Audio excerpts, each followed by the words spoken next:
ninjira hirya mbona Aline gahunga yarambuye amaboko ari kurira ati mana kuki wemeye ko dusebya ba isi nibiyirimo ari ibyawe. Okay, nkura mu mufuka amadolari 800 nk'umushumba ndahaguruka ndeba ibibaye kuko numvaga ko ikintu kibaye gisuzuguje Imana. Hama maze kubishyura ntanga amafaranga bari kuri Aimable mba ndamucunguye ariko nta yindi communication yanjye nayo narigeze ngirana na Aline. Yego. Twigeze guhura rimwe aho twahuriye rimwe mbigize ibanga narindi mu bubyutse ndi gusenga nigisha abantu kwizera ahabaye meya ntihaburi kote ahabaye insina ntihaburi inguri ahabaye ibijumba ntihaburi imitoko maro muri gospel yagize umumaro muri gospel. Ikibazo gihari rero abantu mubona ibibi by'umuntu ntimuzi kufata yagezweho nimubona ibyiza nawe uza kutubwira ngo yaramututse turaza kubona n'abahungu bamuteresa kabima n'abagabo bamuteresa akabima turaza kubona muri social media abagabo bateresa Aline akabima tubona abasore bamuteresa akabima nabazaga mu makonseri yiwe bashaka gutereta wumvise akabima wumvise ntabwo murusha umunwa Aline Gahongayire jewe mvuze nziga kugira ngo ibyo mvuze nzabisubiremo. Aline Gahongayire uburenganzira bwiwe abantu muri kumukoraho ibiganiro byo kumusebya azabashyira mu nkiko bazabazirika. Aline Gahongayire n'umwataka ntabwo wamukanga afite izina rikomeye.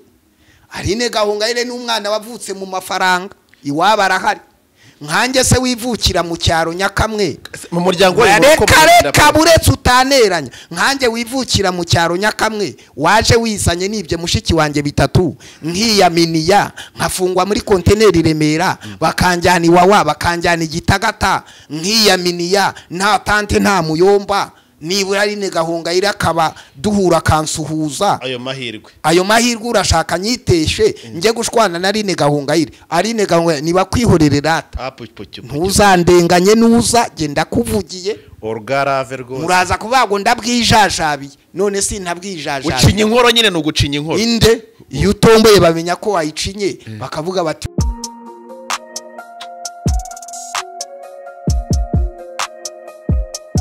Impanuro TV ishakiro ry'amakuru yizewe.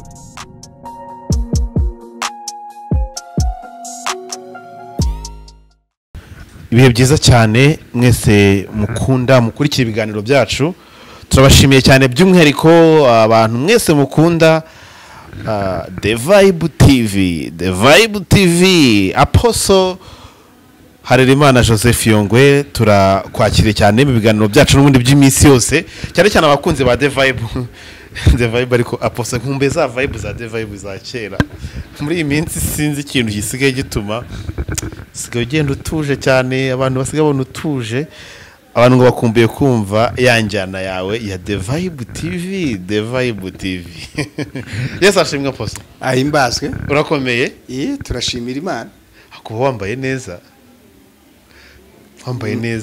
ibintu byose biba bifite isoko ibintu byose bigomba kugira isoko. Hari ikintu ugize kuvuga umunsi umwe bitewe n'ukuntu Imana yari yagutatse abantu banabagize ikibazo reka ibyo tubisimbuke cyane ngire ngo turi mu bihe nk'ibi ngibi tuwenda gusoza uyu mwaka wa 2024 Apostle ingamba watangira 2024 wazigezeho wazigeraho gute mu ngamba natangiranye ko nabaye mu byo ntateguye 2024 harya yagusanze muri bya bibazo cyangwa yasanze ibihe bibazo se bya bibazo bya gereza ariko namwe mufite umunwa kabisa ibintu byanyu byose muzaganira ubwo si byagereza ubizanye gute byagereza ajya kubibaza abayobozi bayobora amakuru ariko twibuka ko hari kesi yawe yari iriho byagereza gute muzahora mundebera muri gereza murabona Imana yabikoze Imana nako yabikuyeho byo byarangiye ibintu ntago mbishaka simukomereza se kunkomeretsa nimukangusha ahubwo ibintu byagereza muhora mumbaza uje wese kugereza undi ngogereza unuyu mamagaye wasanga ari gereza oya ongo n'amafaranga jiwe na ibyagereza nimukajye mubimbaza mujye mumbaza ibyiwanjye mu rugo mwita mubwire ko oya n'amafaranga wapisha ibintu byo gukunda amaturo twabivuyemo turo ni rya Kristo ntabwo ari ry'umwana w'umuntu ariko karame icyo warumbajije aho ngaho kuri yo ntabwo ibintu byose nyine nabigezeho kuko nibonye mu maboko atarayanjye ako kantu hanyuma imihigo akishoni plan y'ibyo napanze nsanga leta yampangiye ibindi ariko nteka buriya ni leta iba yabimpangiye ni Imana nyine oya ari ni satani ntabwo leta ipangira abantu amagereza kono se nko kubizera tunasenga tuzi ko nta kibaho kidafite impamvu biba ari ibyiza cyangwa ibi bitugeraho byose n'umugambi abarokore nuko mwabitwaye nyine upfushije ngo ni umugambi w'Imana uvunitse gufwa ngo ni umugambi w'Imana uwashonje ngo ni umugambi w'Imana kuki ibintu byose mubizi Imana ntigitegura ibintu bibi tuzi ko ariyo yaturemye kandi ari dufite gufungwa ni umugambi w'Imana ngo kuba umugabo yantaye ngo ni umugambi w'Imana kugira ngo mbone undi mugabo oya kugira ngo nigire umugambi w'Imana uyu mugambi w'Imana nuko abantu baba mu mahoro ukabana n'abana bawe ugakurira society ukaba mu gihugu ukagira umutekano ukaryama neza ukabaho mu buzima butanduranye rero byajemwo amapingu n'igifungo n'induru no gutandukana no kugira gute n'amabwiriza n'inkiko aho se kiba yarakaye uba winji se kibi aba yakoze operation ariko reka manze nkwereke buriya tuzi ko satani ubundi nta kintu kimuzana no kwiba kwica no kurimbura harimo igihe Imana irebe ko biri imbere bishobora kuba bibi ikahita igukebura nyine ikakunyuza hahe muri ya maboko atarayawe kugira ngo ikugorore iguhindure kuko Imana igiye kugukiza yarinda kukunyuza muri gereza igiye kukwica ntawe ibaza ikurema ntawe yabajije igiye no kukwica ntawe ibaza wanarota inzozi zimwe utiri ujya kumara igihe mu bibazo sigatuma uhindukira ntuzi umwami yabonye ikiganza cyandika ngo meni tekeri ibyo gusa wapimwe usanga udashyitse ahinda umushyitsi mu gitondo ashyira ibintu ku murongo burya rero abantu ntabwo bapimwa kimwe poso niyo mpamvu ava ngo narabahamagaye cyane muramuninira ngo arakaye cyane bakubita akanyafu kuyikomereze mwana akanyafu iyo minyafu Imana inkubita iminyafu nkurusha ibyaha Imana inkubita umunyafu nkurusha ibyaha iyo haza kubaho byaha Imana inkubita umunyafu ubu abanyabyaha bari muri iki gihugu n'abari inyuma yacyo nige munyabyaha oya ntabwo aricyo narimvuze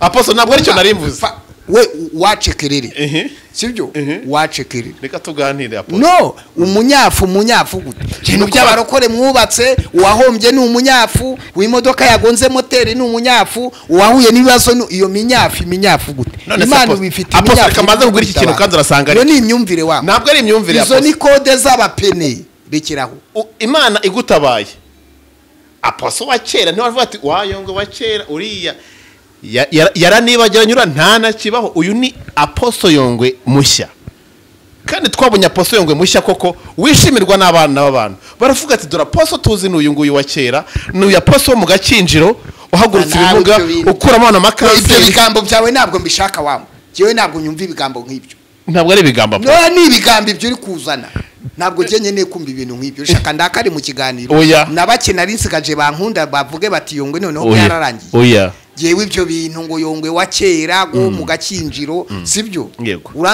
uransubiza kwibere n'uruhara n'ubwanwa Imana ntabwo indebera mu byo mu gakinjiro nta nubwo Imana indebera mu byaha nakoze Imana indebera hondi Imana itureba muri ejo hacu hazaza ahashize habaye habi sibyo ahashize hanjye habaye habi habaye n'urusaku ariko uramutse umbwiye ngo kimwe ko harimo ibihe byiza wagize aposo ariko undi usengera muri hedini ngende umukristo cyo muri ADPR cyo ni ibibazo byo muri ADPR abantu bo muri ADPR mwumva ko abantu bose baba muri ADPR utari muri ADPR yaraguye udasengera iwanyu yaraguye kandi tubafite muri imigwira mwaraguye nterure nkubite hasi mite nangaliza kuri kamera ntabwo uza kubikata ibyaha byawe none se ndakata muri kamera 5 ziri ahanga nkati byawe Paul abati ni munyigire kuko nanjye nigira kuwambanjiriye none ubu mbwira abantu bari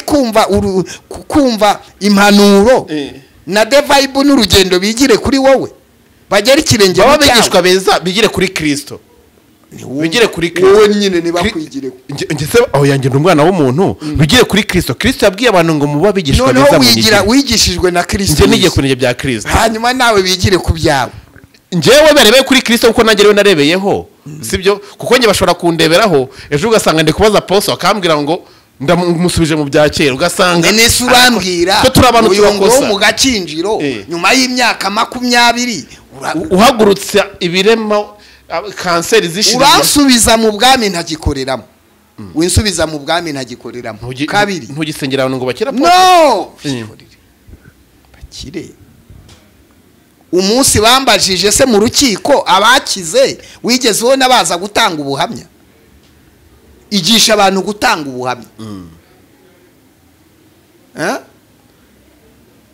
ushaka kujya mvuga ngo usengera abantu bagakira wagera mu rukiko bakubaza bakize kandi bahari ntibaze kubivuga nicyo kibazo cyabaye isengera ingumba zikabyara wagera mu rukiko bavuga ngo ingumba wasengeye ntizize kubivuga kandi tuzi ko ari abana bavutse baniswe na Yongwe yarekera aho ngaho bari hehe witongira kuneranya n'abantu ntabahari ikiraho ntabahari byo tubyiyorera ibyo byararangiye ako kagingo tugasimbuka hanyuma ukabanga ukora ibitangaza wagera mu maboko ataraye bakubira ngo ukora ibitangaza ntubikore bakagukubita amategeko wishe nawe ukazana imirongo ya Bibiliya kandi bo ntibasoma Bibiliya basoma amategeko ico gihe basoma igazeti ntibasoma Bibiliya uranyibutsa ibitangaza byo mu gakinjiro biraza kumarira iki kera nari umugabo nihabwa inde hari abantu bacuruzaga ubungu bavuze ngo bigeze gucuruza ntacyo bimaze hari n'abantu nyine basenze ubu byarangiye ubu rero yego ubwo ndi muri Kristo Yesu ndamahoro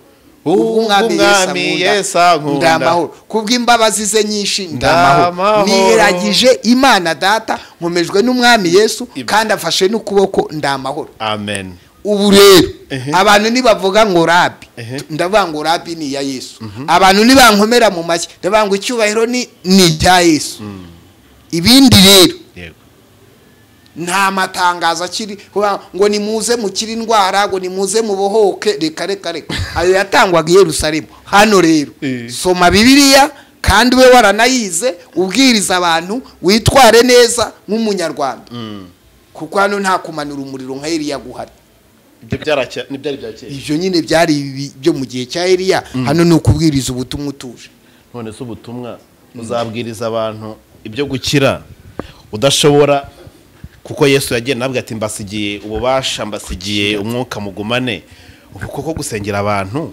none se gusengera abantu turabasengera n'ikimana iduhamagariye mugende mu mahanga yose mubwiriza ubutumwa abizera mu babatize mwirukana abadayimoni ariko nta matangazo y'abakize n'ababuhutse ibyo ibyo ntabwo ari ngombwa yego rero nise ko nabonye abanyamakuru mu bikritika ngo niba umuntu asengera abarwayi bagakira ngo najye se hashika hanyuma ati niba umuntu asengera abamugaye najye gatagara mukabikritika icyo gihe basengera abarwayi bo mu mutwe bagakira najye ndera nuko rero mwabyubatse nyine mu bitwara muri ubwo buryo ariko reka nkubwire pasi nibirema byari Yerusalemu byose ntabwo byakize nukuri hanyuma na Kaperinaumu ntibakize hakiri uwizeye mu kidendezi cyari gifite amabaraza 9 hariko biraba ngo uwatangagamwe abandi niwe wakiraga ibitangaza birabikozwe n'ijambo ry'Imana byanashoboka ko mu gihugu hari abantu Imana ikoresha ibitangaza ariko hari n'abandi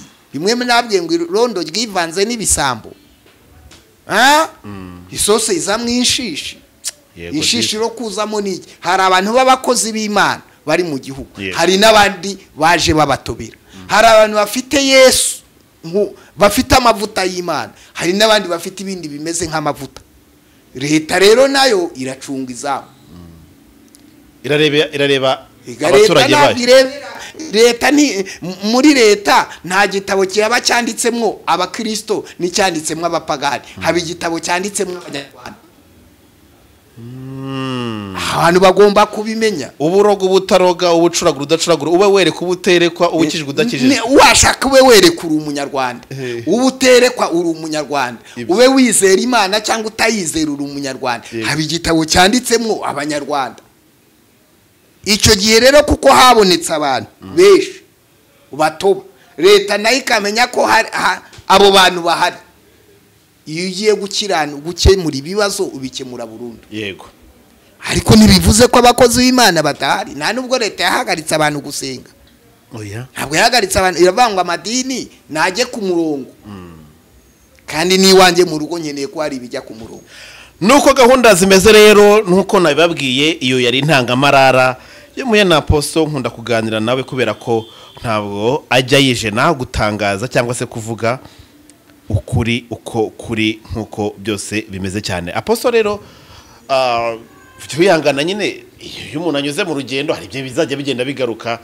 ujye tubabarira nyine turi abana bawe cyangwa se utunyuzeho akanyafu n'ubundi uduhane bya kibyeyi ariko ntiwihanukire kugira ngo utatubabaza ibintu ugasanga rero bigenze uko tutabishakaga. Hari ibintu nka 3-5 shaka kukubaza uyu munsi. Oya nabyo bambajije banza kumva ko ari ibindeba kuko mu biro z'abayobozi abango kuwo bireba ariko mbaza n'ubundi ntabwo bamfite twagiye vabu ndumva zihari The Vibe TV mukande subscribe aho mundukurikiye hose muri musore The Vibe TV kandi mbibutse ko Apostle Yongwe abafite inyigisho atambutsaho zo mugoroba w'ubuhanuzi mukurikire maze ubundi urasangamo ibyawe ibintu bigende neza cyane mwumvishe umurongo arimo nyuma yuko hari byinshi cyane agiye abona ko societe igenda ishaka nawe akagenda yihereza ibyo ikeneye. Sasa hari ibibazo byinshi cyane biri hano hanze.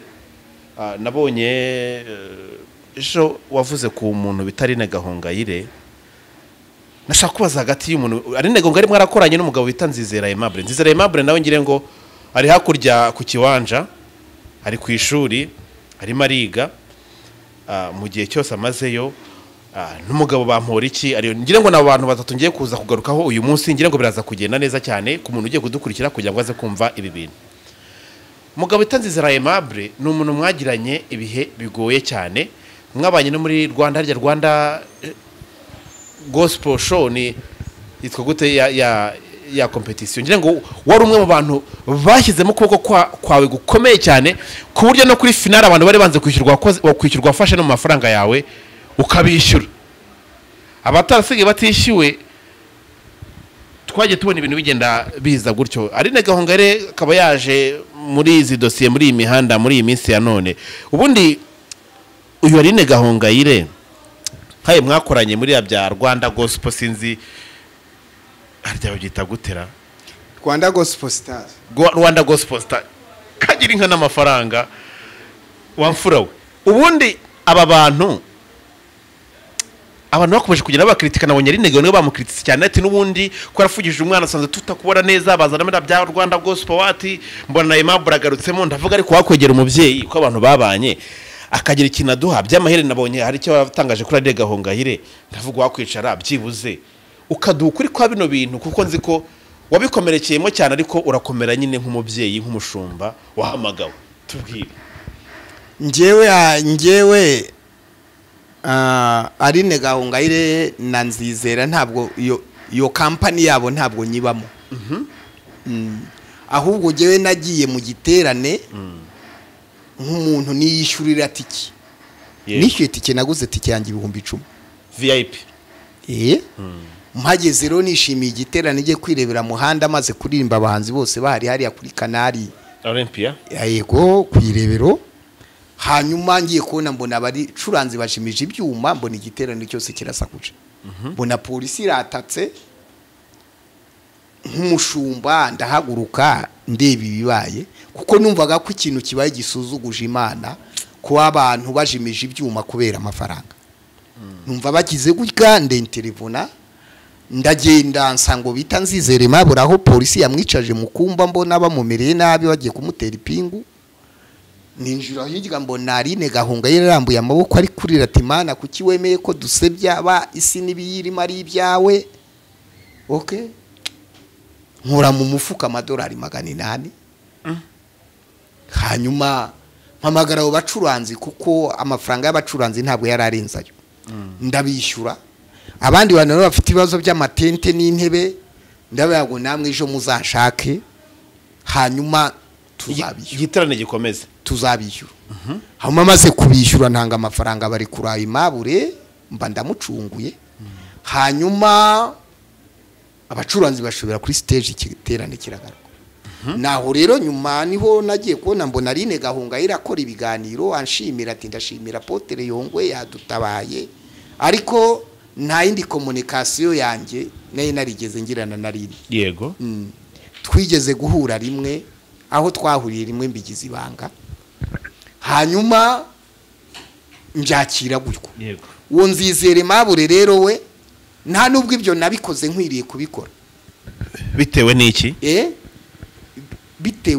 bitewe nuko nzizera yampemukiye ariko simvugaho kuko ari mageragera arafunze umuntu ufunze uri mu bihano ntabwo nshaka kumuvugaho ariko yenda kumuvugaho ntacyo bitwaye mu gihe ibyo tuvuga yenda byabari ibintu byabaye kubera ko umuntu usanzwe Aimable nyuma y'ibyo numvise Theo yarabivuze mu kiganiro yarabivuze ukwezi ngiye gutangira Yongwe TV yangurishije license ya televiziyo yahoranye yitwaga Ishema TV iyo license rero yarayisangiye n'undi muntu nawe ufunze witwa Gakire uri mageragere ubwo urumva Gakire arafunze mageragere na nzizera arafunze nibo bari banyiri iyo channel yego tuyigura rero nzizera mbeshya ko afite imigabane 100%.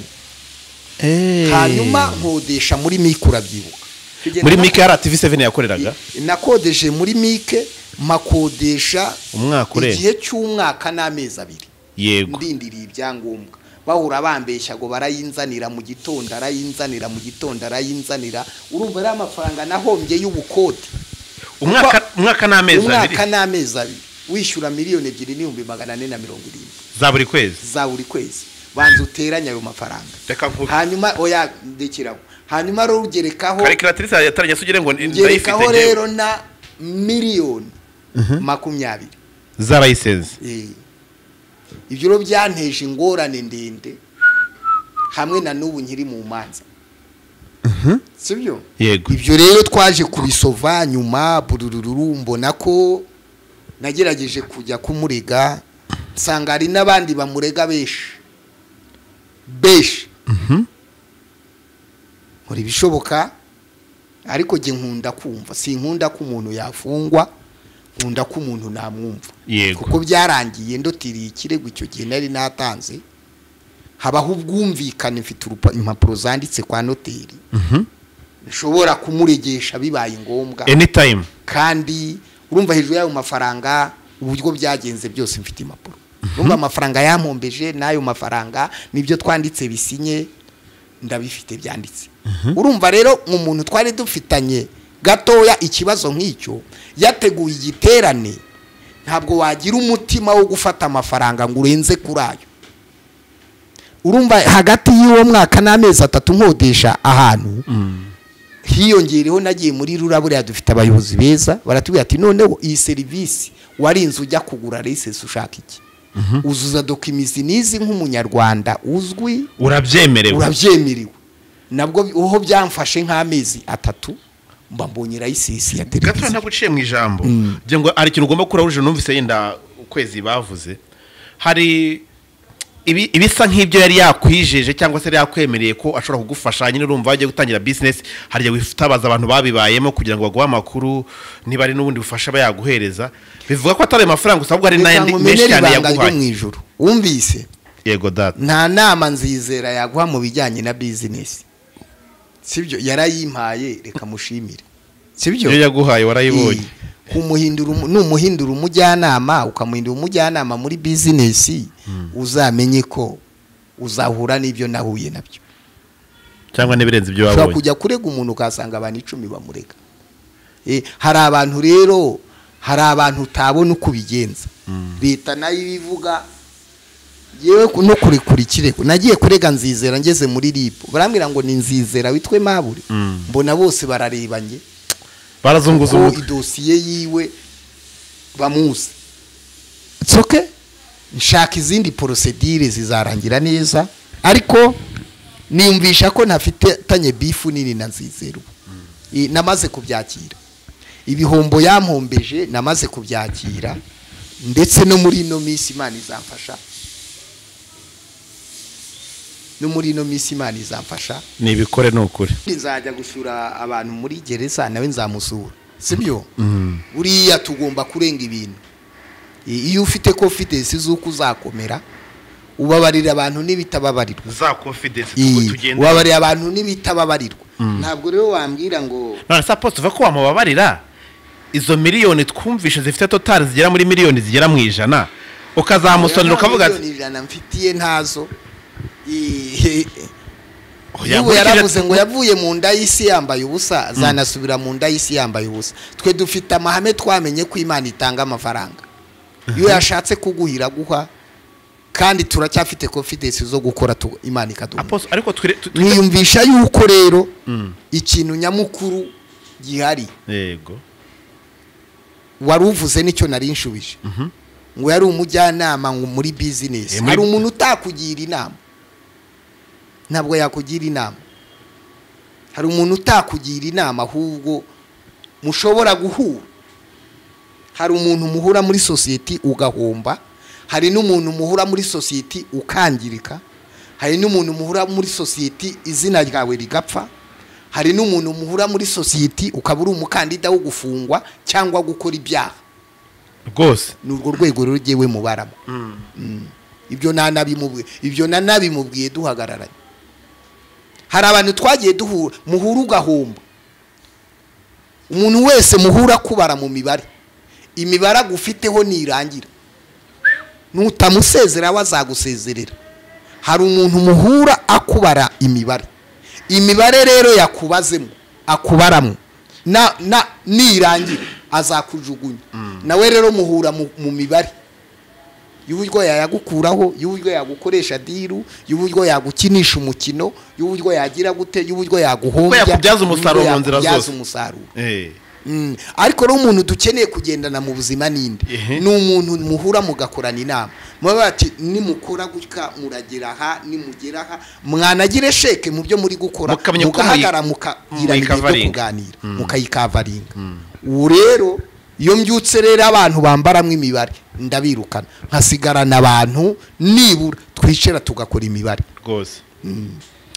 Kuvuga ibihombo umuntu ahura nabyo Apostle nukuvuga ngo uyu munsi urwego Apostle ngo twari tuzi ahagazeho ndetse n'ibyo bihombo byose yagiye byanga byemera hari ikigero gifatika cyane cyaho ibintu bita bihananuka bigasubira hasi.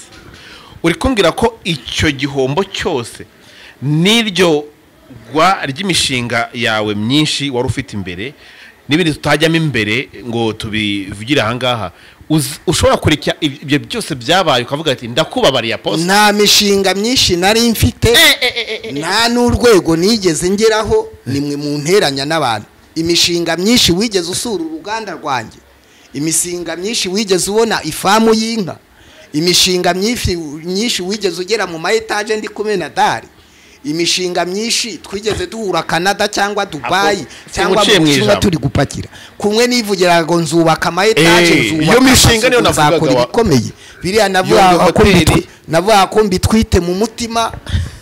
Wumvise ko mbitwite mu mutima. None rero inda yarakererewe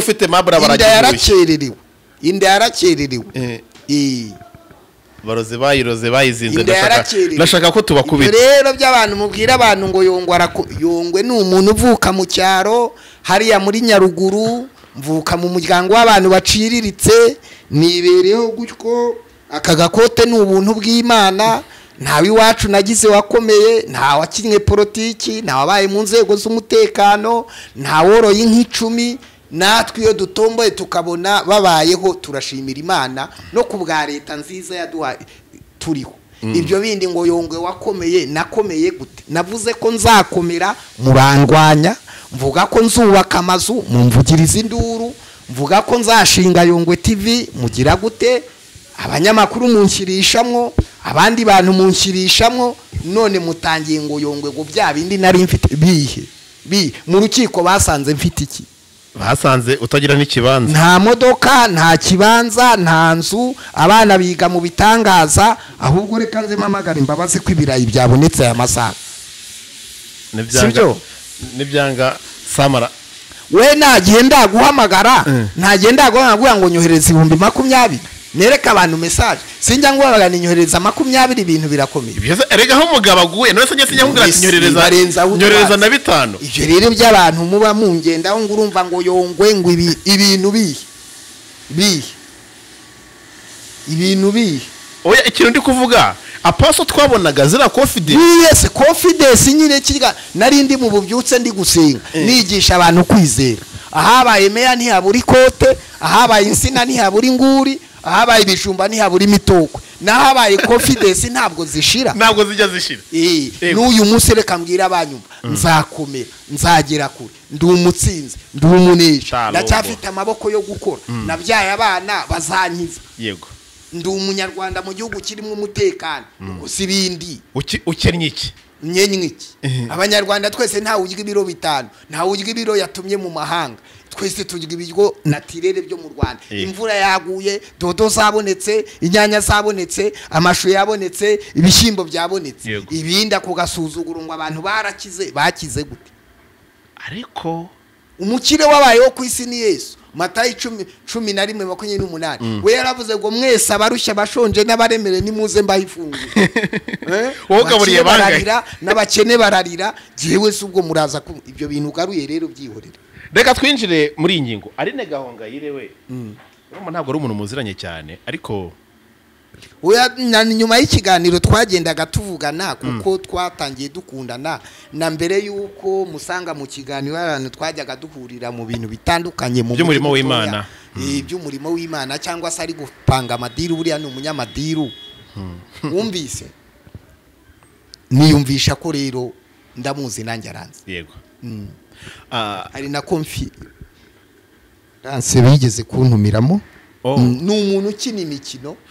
Abundi abantu nabonye Aline benshi bavuze ngo ibintu by'ura mwana yavuze, majority bavuze ngo nibyo, banavuga ati n'ubundi busanzwe umuntu mwiza, nubwo wagenda avuga ngo afite amasosiyasiyo yafasha abana b'imfubyi, afite ibiki byinshi cyane agaragaza umuntu urukundo, aririmba indirimbo za gospel nziza, atuje, atariko ni umuntu mubi, ati harimo ngo babanye nawe ngo Aline Gahongayire. Ariko uzanshakira umuntu uzanshakira umuntu bazanye muri social media hakabonekana bago ni mwiza, bakamuvuga neza, wenda umbwira uti naka bamuzanye muri social media abantu baravuga ngo ni mwiza, ni inyangamugayo, sibyo? Bazanye Yago, kereka babandi biwe uzumva uko bamuvuga. Bazanye Rene bati karya gatwenge nakuburya, sibyo? Sabe bazanye Sabe, wumvise bazanye Sabe babonye ari kwigendera muri korotire ngo bamufasha sambana, kandi nta wamufatiye ku mugore we, nta n'umugore uvuze uti jewe yansambanyije umuvugiriza induru. Nka buriya Sabe ntimwamurenganyije, muramwataka hamwe abantu bafatana kamera bacya gufata ruhurura y'ahantu yari ari kwitambukira yitayiye, induru iravugwa bayindaye. Ninde muntu bafashe Yongwe banteye ipingu bati n'ubundi Yongwe yari yarananiranye, ati yayogoje abantu yari yaratunanani. Nese urumva ko Aline Gahongayire baza kumuzana bati rwose yari marayika. Ninde reka umunsi bakuzanaga, umunsi twakuburaga, niba ari wagiye gusura inka zawe, cyangwa niba ari wagiye Nyamasheke wanyu, cyangwa niba ari waragiye wari uri mu maboko atarayawe, ibyo ntawe ubizi. Cyakora makuru bavuga ko ushobora kuba wari wagiye kwisurira umusheri wawe muri Kongo, ariko nako oya ibugande. Ibyo rero nabyo yo kujya gusura ubugande ugakuraho telefone, tubicukumbuye twasanga byarimo ubusambanyi. None se amezi 6 tutari mu gihugu ntawe uzahuri, niba hari umugore wari wavuye mu biryo wa mugore mwakundanaga, icyo gihe wari uri mu busambanyi. Oya nciye impaka aho nciye impaka rwose ndaruciye, sibyo? Nawe wakubwira abantu bavuga ati cya Pasi, ati Pasi yari umwirasi, tijya gihugu kiyemereraga, ati cyashogozaga abantu, ati cyari kimaze kurengwa, bati cyaguze inzu, ati cyari gifite imodoka, ati ubundi kiriya cyana ni icyahehe. Urumva ninde ati cyarabyibukiye, undi bati disi cyari igihungu cyiza. Sije wagiye ariya nkavuga ariko uko byamera kose ati uko byamera kose oya intoke ntabwo ziba zihagije. Umuntu nashimira nakandi inyenyeri mbone message, telefone nge nakanyenyeri ifite nyine yuje hano ugakuraho ukagasubizaho utaye, niho hano utegereza. Uri kumva? Sije twagera tukaba tuko byamera kose, niba ari n'ikibuga ni ikibuga cyacu, wumvise? Niba cyarananiranye ni mugishakaho cyaba cyaragiye, nyuma bakaza kukuvumburaho wagiye kwiteretera umukobwa, sibyo? Muri make ya rero ninde muntu waje muri social media batavuze ushaka kube general ushaka kube ministre Yesu wazuye abantu ku manwa y'ihanga ibyo bamukoreye twarabibonye Yesu wazuye abantu bave ati shatu bundi ati kira cyana nicyo kwa Yosefu se n'ikibaji ubundi arigereranya yitwa umutware akora ibitangaza bitari byo bamutera amabuye none se ikindi ushaka niki reka tuvuge Aline Gahongayire iyi situation arimo ariko amaze n'iminsi icyo nemera kubona babona arananutse bitarabaho nawera barananutse ngo arananutse bitarabaho kunanukana binagaruka ariko apostle none se yananiwe n'amase yananiwe nuko mwamuvuze uramuzi yego Gabi uriya mugabo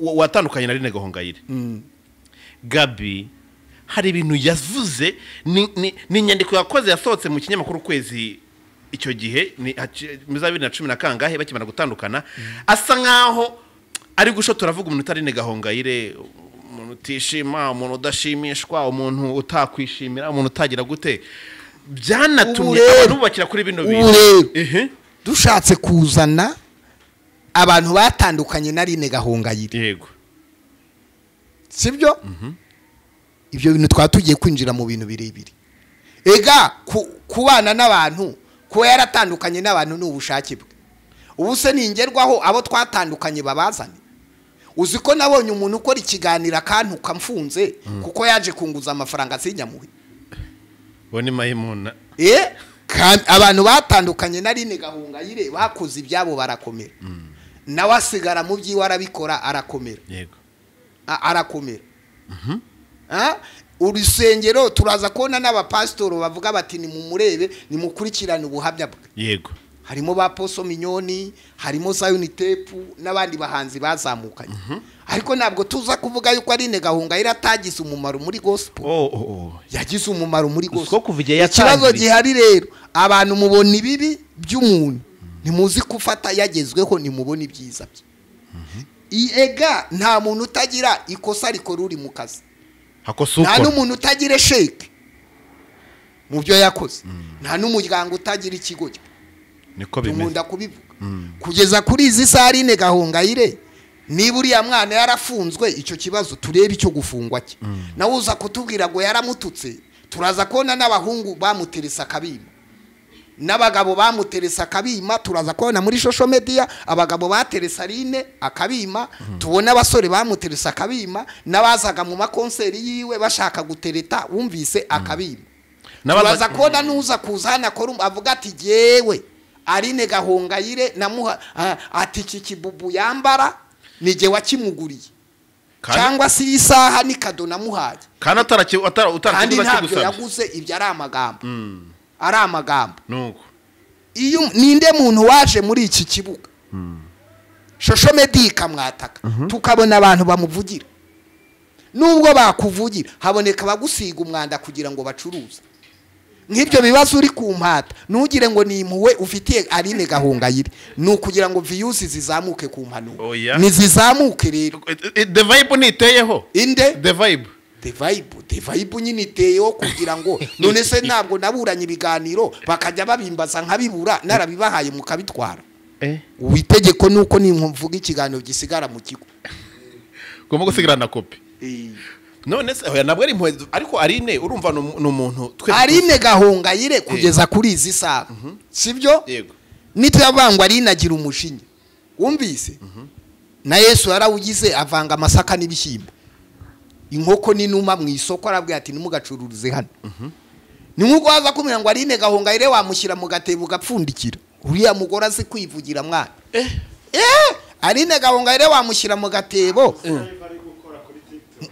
mu gatebo akivugira agakanya ariho live azaza Aline Gahongayire hanyuma batake mwese mwamwatatse twumve ko mu murusha umunwa wumvise ntabwo murusha umunwa Aline Gahongayire jewe mvuze nziga kugira ngo ibyo mvuze nzabisubiremo Aline Gahongayire uburenganzira bwiwe abantu muri kumukoraho ibiganiro byo kumusebya azabashyira mu nkiko bazabazirika Aline Gahongayire n'umwataka ntabwo wamukanga afite izina rikomeye Aline Gahongayire n'umwana wavutse mu mafaranga iwaba arahari nkanjye se wivukira mu cyaro nyakamwe mu muryango reka buretse utaneranya nkanjye wivukira mu cyaro nyakamwe waje wizanye nibye mushiki wanjye bitatu nkiyaminiya nkafungwa muri konteneri Remera bakanjyana Iwawa bakanjyana Igitagata nkiyaminiya nta tante nta muyomba nibura Aline Gahongayire akaba duhura kansuhuza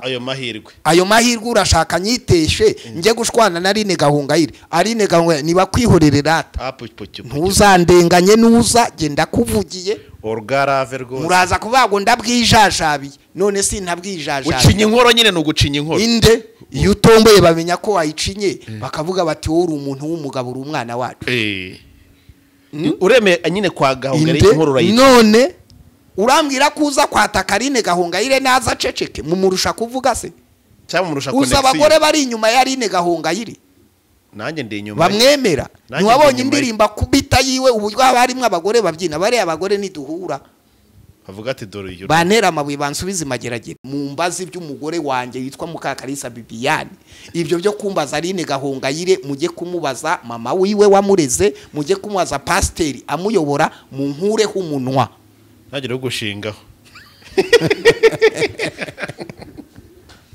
umbise cyo yinu byanyu genda umusobanuzi se oya no iyo wabanye n'umuntu ibintu mbaza kuri Aline Gahongayire mbaza indirimbo se ngira indirimbo ze shaka afite ijwi ndakurahiye turirimba kare azi gupanga umuziki ndakura niwe muhanzi uhagarariye abahanzi bo mu gihugu kwambara shaka koze sibyo amastire ye agusha abantu nabonye abantu bananditse turaza kubona abahanzi bamufitiye ishari ngo ntajya aberwa bashaka kumuzima ngo ntajya aberwa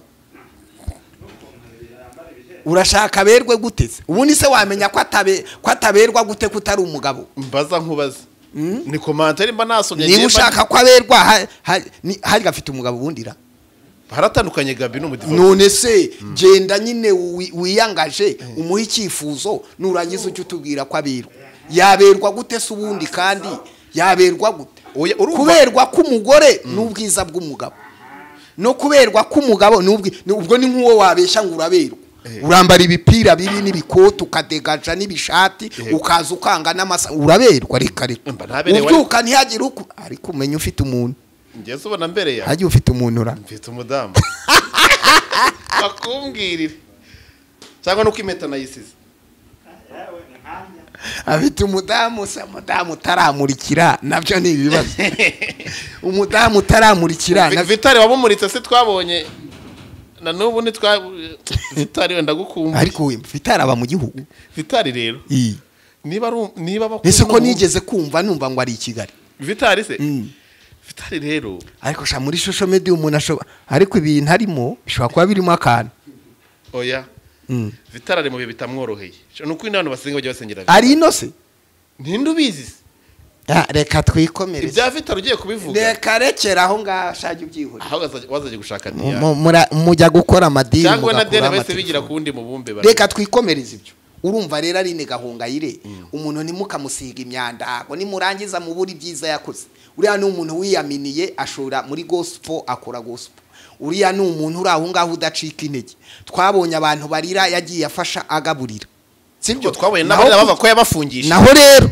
cyakora umuntu wambwira ngo Aline Gahongayire agira amahane Aline Gahongayire arakaze ntabwo wamukinisha ntabwo wamuzana ariko umugabo ni uwihagarara none se umugore wikodeshe uzi kugera muri biro kwa Aline Gahongayire hari decoration niyo ya mbere umva hateye ubwo umuntu w'umuhanzi wiyaminiya agakora indirimbo agategura biro akaba mu rupangu abamo agahemba abakozi akagira gute natagira confidence ayo samahane ni confidence y'urwego rwe agomba kugira guhagarara kugira ngo yubake ibikorwa byiwe reka twikomereze tujye hakurya ibijyanye rero n'umwana uyu ubwo ntabwo twadutanze show neza ibijyanye n'ifungwa ry'uwo mwana navuze amagambo abiri icyambere iryambere umwana nyibye ibihumbi 100 tubanye mu nzu imyaka amakuru ahari ntabwo amwibye ibihumbi 100 yamwibye amadolari yibye amadolari 1000 ashobora kuba narenga harimo n'andi manyarwanda yego umwana ngo yaje gufatwa na Aline Gahongayire yari ababashyitsi ba Aline Gahongayire se nyiguha amakuru yose se inkuru nyikubwire none se urumva reka inkuru nyikubwire wumve yego maze abantu bajyanye Aline Gahongayire nanjye ubambwirire Aline Gahongayire yasagira umwana w'umukozi yari umwana rusanzwe umukurira mukurikira aza kumutura ibibazo by'imihanda yarimo za Kamembe hakurya iriya icyangugu aza kumuzana amurangira akazi aza no kumwakira iwe mu rugo kubera ko aramaze kubona ko umwana nta kibazo abashyitsi baza guturuka ibwota amasimbi Aline Gahongayire abakiriwe mu rugo bagiye ahantu ko Aline Gahongayire uvaga nta kibazo amusigira imfunguzo umwana mu kugenda hirya ngo akaboko kamenyereye gukomba gahora gahinnye ababonye ubwatsi abona havanzemo amadolari avuga ati izi ngizi ni miliyoni zigiye kumindurira ubuzima ateruye amadolari 1000 n'andi manyarwanda yari ariho kanze nkushakira ifoto yabyo yakomeza noneho mu kuyiba umwana ahitanyerera mama wa Aline Gahongayire yari kwa muganga icyo gihe Aline Gahongayire yagiye kureba mama we hano yari arwari kwa muganga abashyitsi bahinduke baje mu rugo baje kureba ahantu basize ubwatsi kugira ngo barebe uko utwo bajya gukemura Nyarugenge basanga amafaranga arabahamagara kera Aline arikanga ati se ko nta muntu usanzwe ba mu rugo n'amafaranga agenze gute atakwita umutima kuri wa mukozi uko Aline Gahongayire bayebanye abana bari mu rugo bakurikirana wa mukobwa basanga amafaranga arayafite baracurikanga basanga amafaranga yose barayafata barayagaruza ariko umwana bari bamujyanye hehe mu maboko ataraye ipingu yaryambaye amafaranga aragaragaza ariko basanga hari amadolari 100 yari yabuze yaramaze kuguramo touch niko kunsigarana amadolari 100 rero niyo mpamvu mbavuga biriya bihumbi 100 rero amadolari 100 urumva icyo gihe haba harimo ibintu bibiri icyambere uyu muntu yabaye imfungwa ya RIB yego kuko yakoze icyaha iyo wakoze icyaha ukagera mu mategeko uri umujura uba ufite amahirwe ya 50% yuko icyaha wakoze itegeko riragihana hashobora kubaho imbabazi bitewe ariko bashobora no kugufunga bitewe nuko witwaye niyumvisha yuko rero niba yari by'amafaranga y'abantu y'abashyitsi bakayatwara bivugwamo ngo n'amashenete bavuga inkuru nyinshi utamenya RIB ikaba yarafashe umuntu ikamufunga gesi niyumvisha icyaha gihambaye Aline Gahongayire use niwe muntu wa mbere ufungishije umukozi yamwibye uza abantu nasanze mageragere bafungishijwe nabashebuja nabanyiramo nanjye cyanyereka banyibye nkakwereka ko mbashyira ntibabarika ariko niba bira rero avuga ngo umuryango wavuze ngo ugurisha isambu imuha 100,000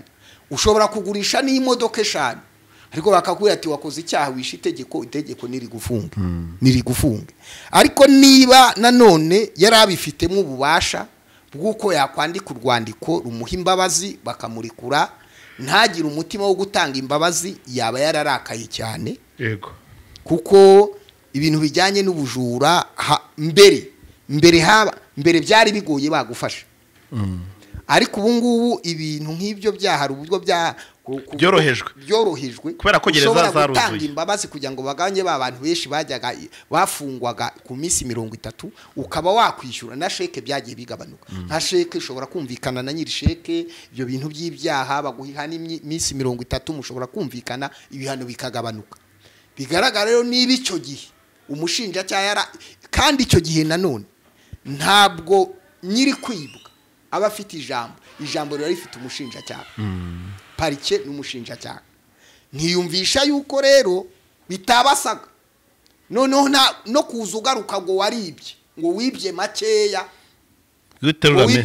baragufunga nabira bangukiranuka mu bike yakiranuka no mu byisha rero nkiyumvisha yuko uriya mukobwa ibyo ari kuba muri social media nta nyungu bifite ni nonsense none wowe uri umwana w'umukobwa uri kuvuga ngo waribye nubwo atabyemera icyo ni ikibazo kabiri kandi nanone wibuke ko ntabwo yasubikiwe yakoze uburoko araburangiza sibyo yego niba yarakoze uburoko akaburangiza yabuze umunyamategeko umuburanira yanwe n'itegeko ejo rero uri guhakana icyaha ubutabera bwagushinjije nabyo ni ukwica itegeko arasubirayo ni ukwica itegeko rero naza nkavuga nkajya mu buzima bwanjye ngakora ariko wanasanga wenda kuza kuvuga ariya magambo menshi kuri Aline Gahongayire niba biza kumuha amadolari 100 cyangwa 200 igihumbi simbizi amahirwe menshi ariko je nkavuga ngo ibyo ngibyo ntabwo abantu babishingiro ngo banga Aline Gahongayire nta nubwo ibyaza gusenya sitati ya Aline Gahongayire siwe muntu wa mbere ufungishije umukozi wa yamwibye sha baratujujubije siwe muntu wa mbere ufungishije umukozi bamwibye ibindi bo baza kubangwa Aline Gahongayire ngo asanzwe ari mubi ngo asanzwe agira amahane nanjye ndayagira ndengera uburenganzira bwanjye nawe urayagira n'undi arayagira amabifu rero aza kuza y'abahanzi baza kuzana utuntu baririmbanye biraza kumera nka ya mabifu amaze iminsi mu banyamakuru ariko navuze ngo ninde muntu waje muri social media bamubonyeho ikibazo bavuze neza ntawe uwa mbere nige Yongwe mwaramvuze muranyandika mu yo commentaire bagarura tuganiro n'utwakera bakajya gushingana kamera iwanjye kwirembo zimfotorera abana ibigabo byagiye kumfotorera abana bakajya batera kamera kwirembo iwanjye ngo bamfotorera abana n'umugore ibaza umuntu uzinduka saa 11 agatera kamera kwirembo kugira ngo abana bajye ku ishuri akamiye umugore n'abana isozi ubwo subwo niki nani uyu munsi turacyarwana n'amavideo twakoze umuntu aricara kazana utuntu n'utundi agateranya kubera ubugome reka mbabwire abo bantu ro baza kuzana ngo Aline Gahongayire twakoranye indirimbo byagenze gutye ngo hari utwandiko ibyo n'ubusutwa niba yaramufungishije yari yamwibye kandi Aline Gahongayire nta nibisobanura za kubaha kubera yuko icyaha yaragihamijwe n'ubutabera zizi 100 yabyibiraga iki nta mazi yaguraga kwa Aline Gahongayire nta rasiyo yatangaga yahabwaga umushahara yaryamaga ku gitanda ataguze akihanaguza isuma ataguze akarya ku nyama za Aline Gahongayire iyanyirwa bageza gukinga Apostle reka tujye ku mugabo Bamporiki Edouard ngaho unyumvira nawe yabaye iki we yabaye iki kurikira wumve n'abadukurikira unje ku mugabo uri muri gereza jewe ntafunze hari urumva nkawe wanyuze hakurya hariya hakurya imageragere twarajyanye se cyane umubamuza fata mikoro yawe nanyuze imageragere ubu se naje mvuye imageragere kuba waranyuze ahantu nanyuze rugurira kuri Erika nza hano nanone nanyuze ku kinamba za mu mezi yashize Reka kandi twanabivuganiriyeho byose wamfura no kuvuga ngo hanyuma uyu Edouard Bamporiki Edouard bimeze bitya makuru nabonye Karegeya yatangaje kurica n'abandi batandukanye bavuze ko umugabo Bamporiki ubu ngubu hari imyitwarire yagize bituma hananurwa mu nzego zahari ubundi ko tuzi ko abantu muri gereza bareshya Bamporiki yageze hariya asumba abandi gute tujye ngo tumwe ko guhananuka ntabwo nzi bya Karegeya yashasi byihoreye ntabwo nshaka Karegeya Omar nshaka kuza muri saga nayizamo ntabwo ndazizamo rero sibyo mwihurire Karegeya nyine azi iby'imageragere ariko ntaragera imageragere mujye mubwira ko azi iby'imageragere ariko ntaragera imageragere azi no kuvuga ibibera imageragere ataragera imageragere reka tumusengere rero mu izina rya data wa twese n'umwana n'umuka wera Imana izamurinde kumenya iby'imageragere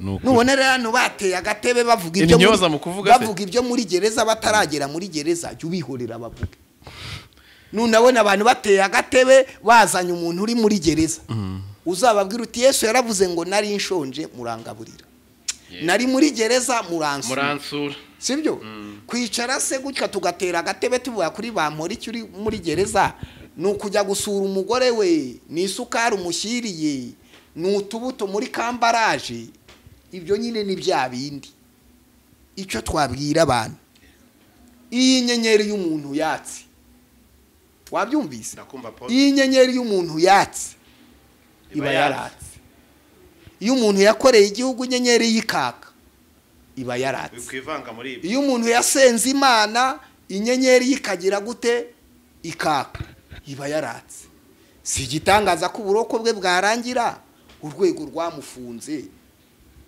uburoko bwe buzarangira icyo nicyo cya mbere twabwira abantu uburoko bwe buzarangira icya kabiri niyo buroko bwarangiye ugaruka muri society yugarutse muri society ikugirira icyizere sibyo ikugirira icyizere ntabwo stati yawe ibisibwa ushobora gusubira mu nzego za leta ugakora, ushobora gushinga uruganda, ushobora kuba rwiyemeza mirimo, uri umunyarwanda ugarutse mu Rwanda. Muri gereza ntabwo ari ikuzimu, muri gereza ni ikigo bagororeramwe abantu gifungiwemo Abanyarwanda, hatangwa serivisi. Icyo arumbajije rero uti mbese se koko muri gereza haba inzego? Ntabwo urwo rwego rwubatswe nk'uko numvise uwabivuga ku bwa Bamporiki. Oya, mu rwego ni urwego bita urwego rw'umuvunyi. Urwo rwego rw'umuvunyi rero ni urwego rusanzwe ruhari. Ntabwo rwaje hageze urwego rusanzwe ruhari. Nk'uko hari urwego rw'umutekano, hari inzego z'umutekano, hari inzego z'umuryango, hari ndi umunyarwanda, hari inzego, hari sociale zitandukanye, inzego zose zirahari. Kubera yagera akamenya ngo dufashe muri urwo rwego, iyo avuyeho hari n'abandi bajyaho. Hanyuma nk'uko umuyobozi w'umurenge avaho hakajyaho n'abandi, ni inzego zikora. Muri makeya rero je ntabwo nshaka kwicara ngo ntera agatebe mvuge kuri Bamporiki. Umurimireho hari ibyo nabonye bitatu kuri Bamporiki muri gereza. Icyambere muri gereza, jewe ndi umwe mu bantu mu mezi nahamaze nabanye na Bamporiki, kuko ntabwo twararaga hamwe, ariko byanze bikunze twagomba kurara tubonanye.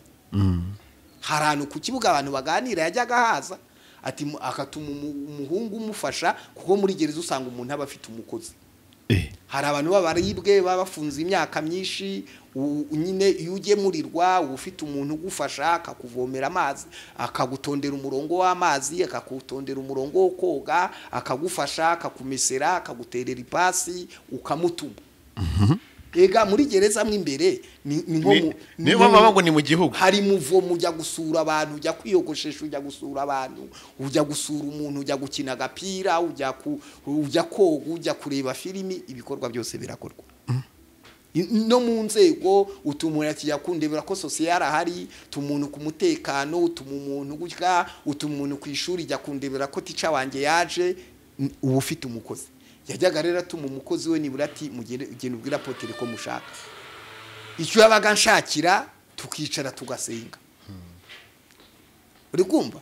Bamporiki rero ari mu itorero rya ADPR, asengera mu itorero rya ADPR, hanyuma akajya no muri Eyapu, kuko je nasengeraga muri Eyapu, iyo nabaga nabwirije yasengeraga muri Eyapu, kuko yakunze inyigisho.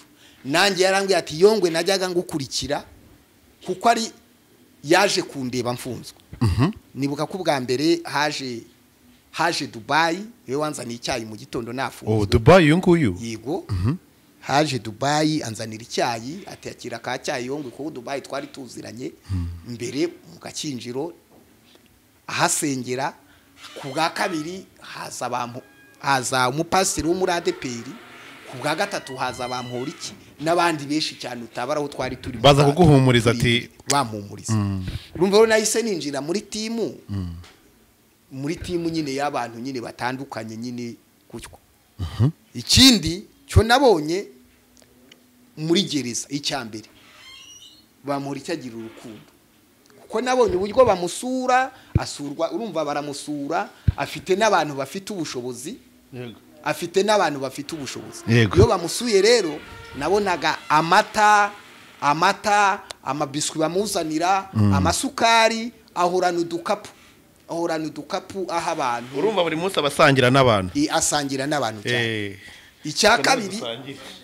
Icya kabiri navugaho namubonyeho, wumvise? Abari mu masengesho. Abari mu masengesho arasenga cyane. Arasenga cyane, abaseba bati mana mfasha, mana nshyigikira. Buryo umuntu asengura mu buri rimwe akagwe ati ndi mu masengero no kwiyiriza ubusa rwose. None igihe twahoraga Bamporiki kuba ukabona yarembye nyine ari mu masengesho maremare yo kwiyiriza ubusa asenga. Urumva icyo ni icya kabiri. Nabonye ukuntu ibintu bamuzaniye abanyanyagiza, nanjye yaramaga rwose, akanzanira amata, ati banzaniye ji, agaha umukozi ati shyira umukozi w'Imana potere Yongwe, akambwira ati hari abantu twamenye baje tuziranye, agashyira abantu bataragera mu baturage bafungiye mu kato kugira ngo bubahirize amabwiriza. Nicyo namubonyeho. ikindi rero hanyuma n'icyo gikorwa nyine yakoraga nyine cyo guhuza abantu umuvunyi abantu bagiranye ibibazo abafitanye utubazo dutandukanye gutanga ibitekerezo agaragaza ibibazo abagororwa bafite mu rwego rwe yabikoraga neza cyane ntabwo rero je nigeze mbona Bamporiki nk'umuntu w'ikibazo cyangwa se ufitanye ibibazo n'inzego mu buyobozi ntabyo nigeze mbona n'ibyo bavuga yuko byabaye ibyo byabaye jewe ntahari nari narafunguye byumva gutyo ntabwo rero jewe nakwita umuntu mubi ntaramubonye mu bubi kandi ikindi cya kane namubonyemo sibyo aba avuga ati nakoze ikosa koko niryo jambo rya mbere yambwiye duhuye ati nakoze ikosa koko ndafungwa muri cyaha leta yarangiriye ikizere impumurimo umubyeyi yakubwiye amagambo avuga ati umubyeyi niyo twicanaga turi gusenga avuga ati ariko koko umubyeyi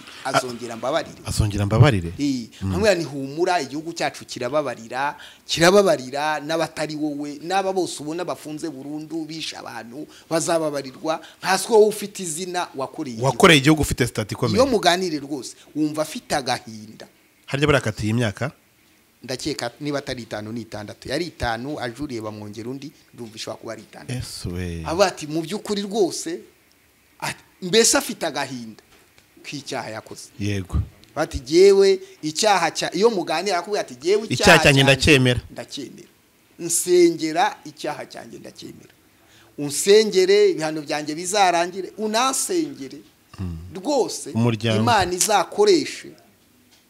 izakoresha abifite mu nshingano Minisiteri y'Ubutabera cyangwa se ababyeyi kuko yavuga umukuru w'igihugu abata umubyeyi azaca inkoni zamba ndebe ko nzababarirwa hamwe ni humura rwose uzababarirwa n'ibihano bizarangira kandi nanga urabona ko uri gutanga umusanzu ukomeye ukubaka igihugu ariko nibyo twaganira nta bindi rero nigeze mubonamo gutyo nta nabonekega muri gereza hari n'umuntu utapfa kubona aba yiryamiye mu cyumba kiwe aharara bafite ahantu baba bita mu byiringiro mudugudu w'ibyiringiro usanga n'umuntu afite akumba rwose yirariramo agafunga n'abandi gutyo akaza mu baturage akaganira nabo agasabana nabo akajya mu inama zose aba yicaye imbere atanga ibitekerezo nuko nari muzi andi makosa rero yaba yarakozwe nyuma nkuko numvise bivuga mu kiganiro ntabwo nari impari kuko no mu bantu bankomeje ngeze muri gereza Bamporiki yarankomeje we n'umugabo witwa Dubai kuko ibyiringiro bye byari byashize Bamporiki rwose yarankomeje arambwira ati humura hano ati bigusaba kwirinda ukabana n'abaturage ati natwe twese Apostle none se tuganira tubwiye ko muri gereza iyo umuntu hageze amashagaga yose ashira ubundi kwibazaho umuntu muri gereza kuntu nahumvishe uhavuga na hantu umuntu agera byose bigahinduka uyu musaza Bamporiki washimwaga n'abantu bose kandi uvuga yagizeho Imana ikamukomeza ikanamuzamura ngo kubenya ngo abakomeye mu isi no mu ijuru bazaba bakomeye nyine nuko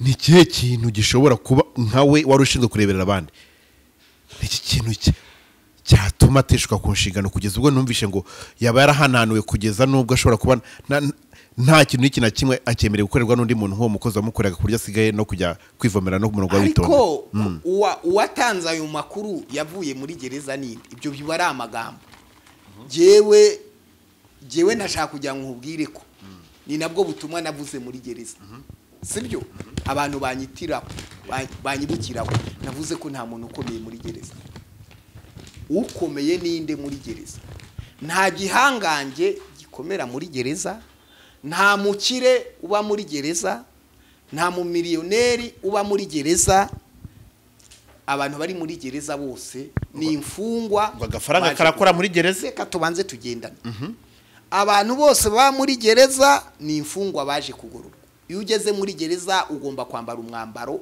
w'umugororwa ugahabwa ifishi y'umugororwa ukandikirwa jeto y'umugororwa nta muntu numwe wigeze abwira umuntu atakira nomero yanjye mfatiraho igikoma cyangwa ibigori cyangwa se ibyo ifunguro rya gereza ngo nyihere runaka nubwo wayiha umuntu abakumesera aguterera ipasi afite icyo agukorera akajya arya dabo. uwo Bamporiki afite ifishi nk'iy'abandi bagororwa, sibyo? afite umwambaro w'abagororwa. Ni umukire waba uri muri gereza ni uwasohoka akajya kubonana n'abavoka atambawe uniform. Umukire waba uri muri gereza ni uwakwinjiza ibintu muri gereza batabisatse, uwo namwita umu VIP, sibyo? undi muri umuntu waba uri muri gereza ni umuntu wajya avuga ati ni muntu umugore wanjye n'abana bansure cyangwa ni mwinjiza umugore wanjye ase tuganire muri gereza. Abantu bose bari muri gereza bagiye kugororerwa bishe amategeko, abatarakatirwa bari mu nzira, baba bari mu nzego z'iperereza bakusanya ibimenyetso. yego. Iyo nabonye muri gereza bateye umuti, sibyo? umuti wica udukoko, umuti wica udukoko, imibu, ibintu nk'ibyo. baraje babago mwese mu kibuga, nawe nabonye usigara mu cyumba cye. Iyo bavuze ngo mwese mu nama, nta mu VIP nabonye bago ntajya mu nama. None se iyo bavuze ngo bajyanye abanyururu, ntawe nabonye bazana imodoka ngo bamutware muye, twese twinjira muri za zindi z'ikigo. Izo za VIP rero, kandi buri wese ugeze mu igororero ababasha gukora ibintu ejo bakabimukuramo bagakora kuri bindi. Mu kagari inzego zirahinduka, no mu mudugudu inzego zirahinduka. Kuba rero ibyo kubira ngo nta kigira n'umumesera, biragoye. Boze muri gereza wabura ukumesera gute?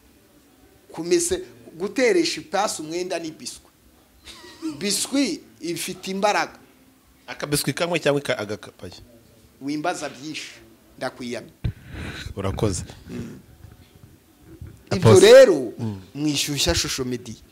Bamporiki afite umutekano muri gereza, Bamporiki nta mapingu yambaye muri gereza, Bamporiki ari kwisengera Imana, Bamporiki ari ku bihano byiwe, azanabirangiza. Bamporiki niba bamukuye yari umuvunyi bakamusimbuza, n'ubundi hari inzego zitorwa buri mwaka, n'inzego ziyobora amacaci buri mwaka. Iyo uri pastor uyobora ADPR buri mwaka baragusimbuza bagashyira hundi, iyo uyobora ngirikani buri mwaka baratora bagashyira hundi muyobozi.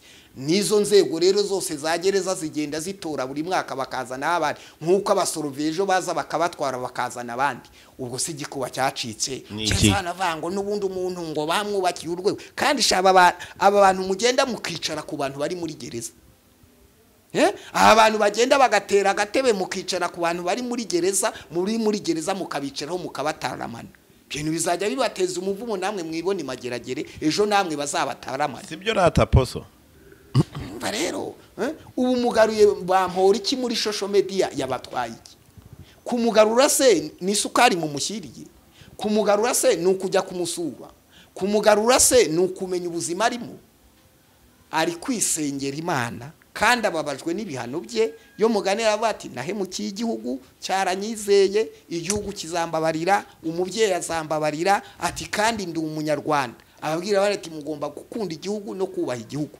Ikosa yakora rero yarikora nka Bamporiki, nkuko nanjye narikora, nkuko nundi yarikora. Kandi ikindi nabonye Bamporiki cyihari, azi gusaba imbabazi, azi guca bugufi no kubabazwa icyaha. Numwe mu bantu bazaga akambwira atari ku mutima wanjye watekereje cyane wananiwe, nsengera Imana mwene data muri Kristo Yesu, Imana imbabarire. Ati numvise umutima wanjye watekereje. Umuntu uzi kwihana n'icyaha cy'umutima rero yatekereje, uwo ni mwene data muri Kristo Yesu. Uwo nguwo ni n'umunyamahirwe, n'umunyabugingo kuko azi kwihana. Yego. Kandi ibyaha yakoze yasabye imbabazi mu buryo bwose butandukanye. N'ejo wajya kubona ukabona ari kubaka igihugu, ari gukora, ari kucyubaka naho ngaho ari kwigisha abantu. Kandi ikindi abandi bantu batekereza, yego, muri gereza ntabwo ari ahantu bajya kujugunya abantu. Oya, ni mwigororero. Ntabwo ari ahantu bajya kujugunya abantu, bajya kubasubiriza ku murongo. Leta icana amashanyarazi, Leta itanga amazi, Leta itanga ibyo kurya, Leta ivuza abantu, Leta itanga amashuri, ibintu bitandukanye. Nuhageze akaguma kugorama ni uburenganzira bwe, ariko inyigisho ziratanga.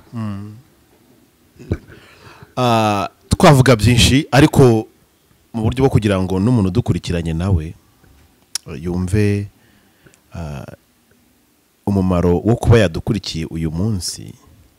Ariko apose ubundi ukurikije zose wanyuzemo, inzira zose zishoboka zose wazinyuzemo kugira ngo uyu munsi ubure wize ibintu byinshi cyane. Ubundi mbwira ibintu nka 2 cyangwa 3 mu buzima. Niba ushaka kubaho neza ugomba kwigenderaho kugira ngo ube umuntu ushobora kuba utakwishimirwa na bose ariko uwishimirwa n'abantu n'imanika kwishimira. Icyambere inyigisho ikomeye uzajya uhura ugomba go ruzirikana kuko uri uyu munsi yego ejo atari kuzabura uko uri uyu munsi ejo byahinduka byaba bibi cyangwa byiza cyane. Ihame rya kabiri sigaye ngenderaho uzajya uraruriye icyo ushaka mu gihe ufite ubushobozi ejo wajya ibyo udashaka. Icyagatatu niba ufite ifi yirye, niba ufite ikijumba ubu n'inyama zije ku isahani ku meza mbanza kurya inyama akaboga sibyo. Icyo ni icya kabiri. Icya gatatu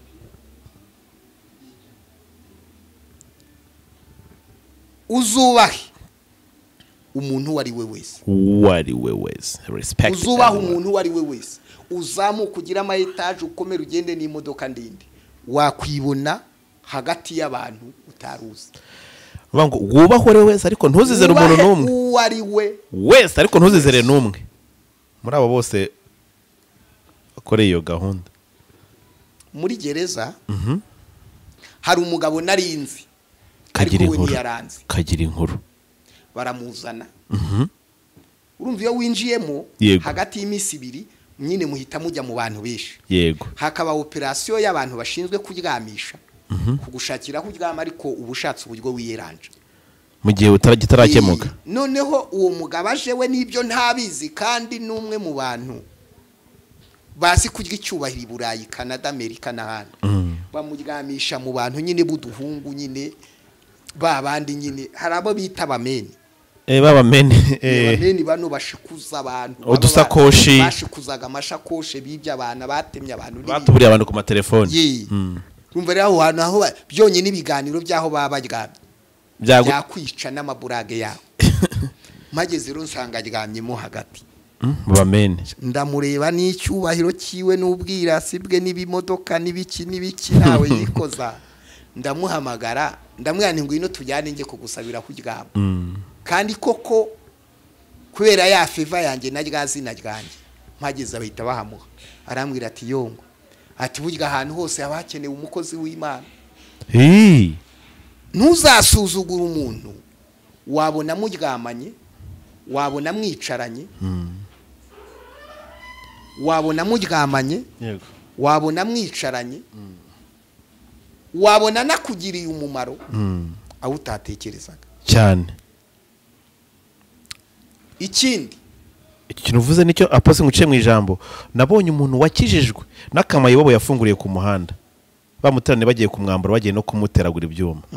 Arebye asanga ni wa muntu ujye umufungurira musanze kuri alimentation nka kuno sohoka twanatiwanga buri wageze gute niwe wamukijije.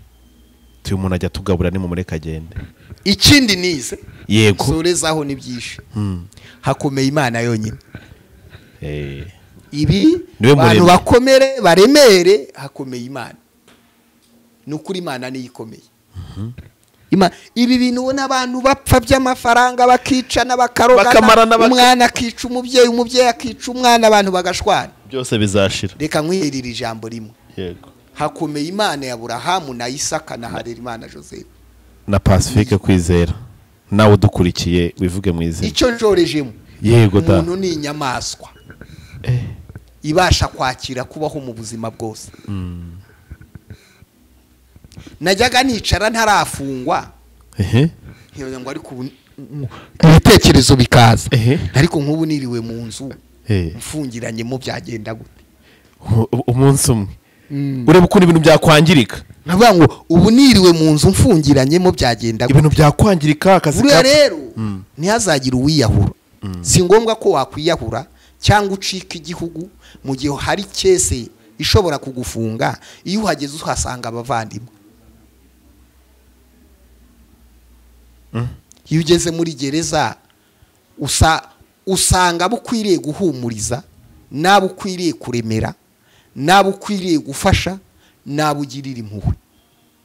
ukareba akana k'agahungu kisha umuntu ukibuka yuko wari imyaka 2, 3, 5 ukakagirira impuhwe wajya gusa ati Imana afasha ubuzima bw'uyu mwana ugasanga ni muri 25 cyangwa burundu.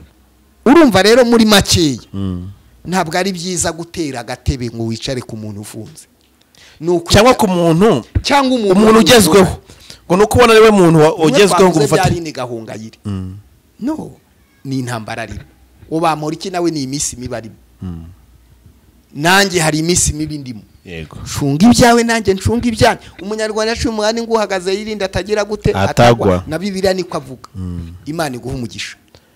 Turabakunda cyane rero bari badukurikiye mwese mwaryohewe mwifuza ko dukomeza ariko tuzasubukura The Vibe TV mubakurikire cyane mu biganiro byabo bya buri munsi umugoroba w'ubuhanuzi ntukabacike kuri The Vibe TV ni buri mugoroba guhera sangapi saa 4 za nijoro kwira saa 5 n'igice. Sasa ibyo urimo byose ibyo murakora byose Imana iguha umugisha kandi turabakunda cyane. Ushaka kuvugana na Apostle Harerimana Joseph nimero ya telefone 0788541118 ni Harerimana Joseph. Turabakunda cyane Apostle Imana barinde kandi bagurire imbago mu mpande zose kandi bigeze kure mukomeze mubere abantu mugisha n'umumaro. Bye, Imana barinde.